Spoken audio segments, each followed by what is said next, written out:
সকল বন্ধুদের নতুন একটা ব্লগে স্বাগত। আজ আমরা গিয়েছিলাম হুগলির ইমামবাড়াতে। হুগলি ইমামবাড়া পশ্চিমবঙ্গেই অবস্থিত। অবশ্যই একটি শিয়া মুসলিম জামাতের হল এবং মসজিদ। 1841 সালে মোহাম্মদ মহসিন ভবনটির নির্মাণ শুরু করেন এবং 1861 সালে এই ভবনটি নির্মাণ শেষ হয়। ভবনটি একটি দোতলা কাঠামো, মানে ফার্স্ট ফ্লোর, গ্রাউন্ড ফ্লোর এবং ফার্স্ট ফ্লোর, এই দুরকমভাবেই পুরোটা ভাগ করা আছে। এবং সবচেয়ে বড় কথা হচ্ছে, যখন আমরা এই ভবনটিতে ঢুকি আর কি, মানে ইমামবাড়াতে ঢুকি, তখন কিন্তু আমরা ওপরে দেখতে পাই একটা ক্লক টাওয়ার আছে।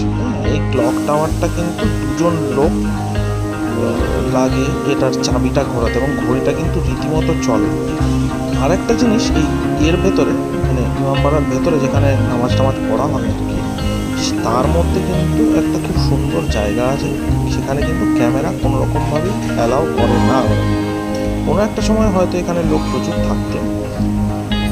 এবং এর ভেতরে, এই মসজিদের ভেতরে পুরোটাই কিন্তু মার্বেল দেওয়া এবং সুন্দর কাঁচের মোমবাতি দিয়ে কিন্তু, এবং ঝুলন্ত লণ্ঠন যেটাকে বলে যায়, সেই রকম লণ্ঠন দেওয়া কিন্তু রয়েছে।